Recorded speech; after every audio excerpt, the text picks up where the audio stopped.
If I had to summarize my philosophy of what tone teachers should set in the first day of school in one sentence, it would be this: the teacher cares about you and the teacher is in charge.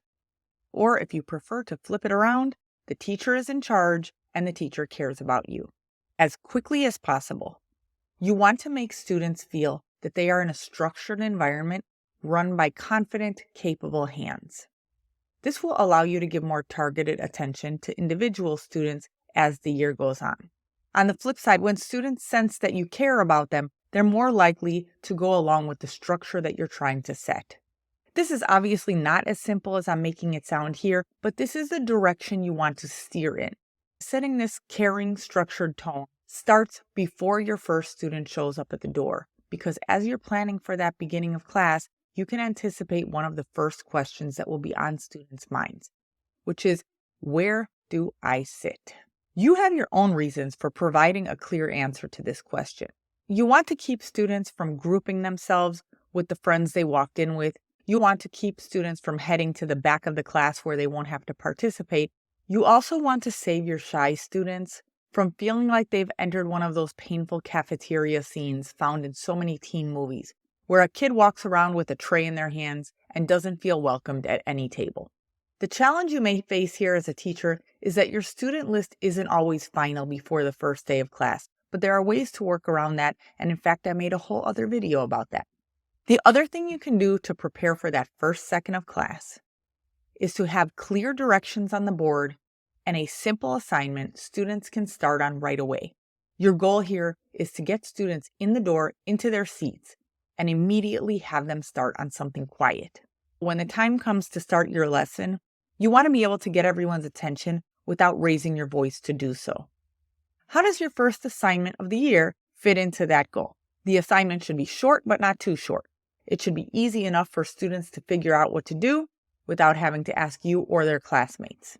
Any paper that they need to pick up to get started should be positioned far enough into the classroom that they won't be blocking the door while they're trying to pick up that piece of paper.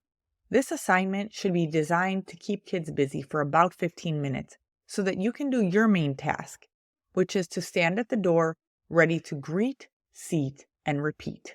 As students walk in, you'll be giving a short, welcoming statement that you feel comfortable repeating 20 to 30 times.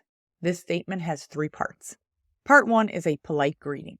Good morning, good afternoon, welcome to 3rd grade, welcome to English 1. Part 2, give clear directions on how to find a seat. You can say, please find the seat with your name on it, or if it's younger kids, your seat is right over there. Or if you're using my system from the other video, you'll say, please pick a card and find the seat that matches it. Part 3 of your greeting should give clear directions for what to do next. So you'll say something like, the rest of the directions are on the board, or please get started on the paper that's on your desk.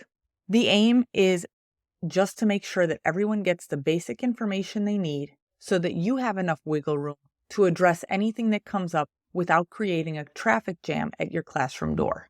Is this going to go as smoothly as I'm making it sound here? No, because this is a video I have scripted and edited to make good use of your time. In your classroom on your first day, there will be actual kids involved.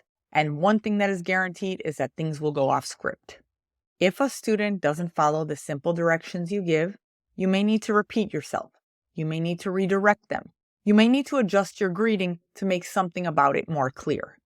But beyond that, your goal is to keep things flowing. If you say good morning to a student and they don't say it back, let it go. You also don't need students to introduce themselves as they walk in. And you also don't need to make them shake your hand or give you a high five as they walk into the room. Why do I make such a point of saying this?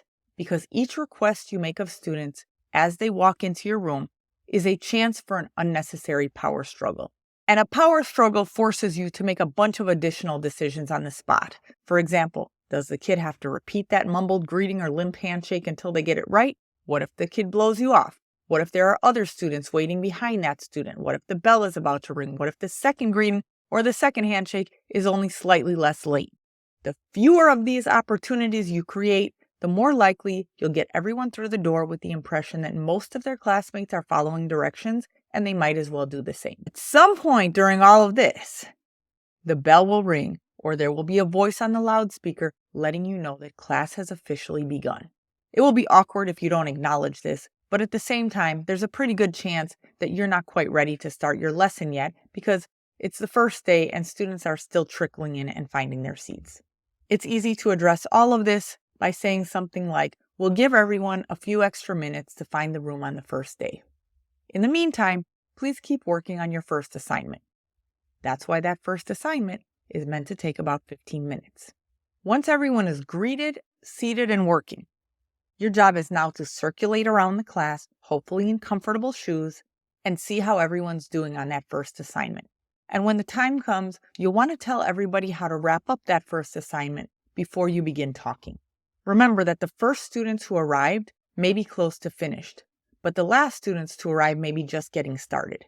Your goal here is to have a way to wrap everyone up at the same time without making anyone sit bored with nothing to do, but also without making anyone feel panicked about not completing their very first task of the school year. You'll want to let students know how long they have to finish, but also you want to let them know that it's okay if they don't finish as long as they do one particular thing. For example, if you're working on a student interest survey, you can tell students that they should now pick the one question they find most interesting and give a really good detailed answer to that, and then they can stop. Another possibility, if you'd like to keep the class quiet and working for longer, is to individually pick up the first paper from students who are finished and give the next assignment to them.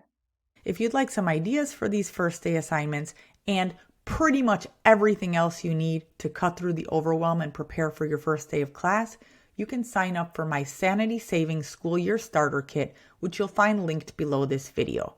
The starter kit is 3 days of totally free emails to help teachers cut through the overwhelm and prepare for the first day of class. But first, take a deep breath and congratulate yourself because you have now finished the first 5 minutes in your first day of school lesson plan. Only 415 minutes left to go.